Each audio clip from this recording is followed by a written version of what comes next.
Referring to the environment in which it arose, there one almost always finds, if not a complete justification, at least a reason for its existence. Above all, we must penetrate the founder's original thought and the motives that guided him. Far be it from us to absolve Muhammad of all his faults, nor his religion of all the errors that offend common sense. But we must truthfully say that it would be as illogical to judge this religion according to what fanaticism has done to it as it would be to judge Christianity according to the way some Christians practice it. It is true that if Muslims followed in spirit the Quran, which the Prophet gave them as their guide, they would be, in more than one respect, different from what they are. Yet this book, so sacred to them, that they touch it only with respect, read and reread it endlessly. The fervent know it by heart. But how many of them understand this?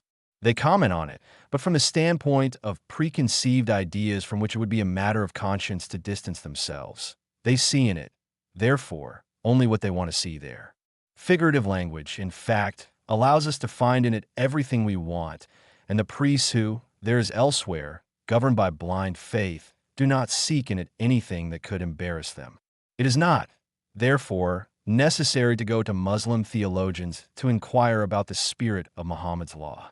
Christians also have the gospel, albeit in a different way than the Quran, as a code of morality, which does not prevent the torture and burning of thousands of victims in the name of the gospel itself, which commands us to love even our enemies, and the transformation of a law entirely based on charity into a weapon of intolerance and persecution. Can we demand that still semi-barbaric peoples make a healthier interpretation of their sacred scriptures than civilized Christians do? To appreciate Muhammad's work, one must go back to the source, to know the man and the people he was given the mission to regenerate, and only then can one understand that for the environment in which he lived, his religious code represented real progress. Let us first take a quick look at the country itself. Since time immemorial, Arabia has been populated by a multitude of tribes, almost all nomadic, perpetually at war with one another, subsisting through plunder what little wealth would be provided by backbreaking labor in a scorching climate. Herds of cattle were their main resource, some engaged in trade by caravan, departing each year from the south to Syria or Mesopotamia. The center of the peninsula being more or less inaccessible, the caravan strayed little from the seashore.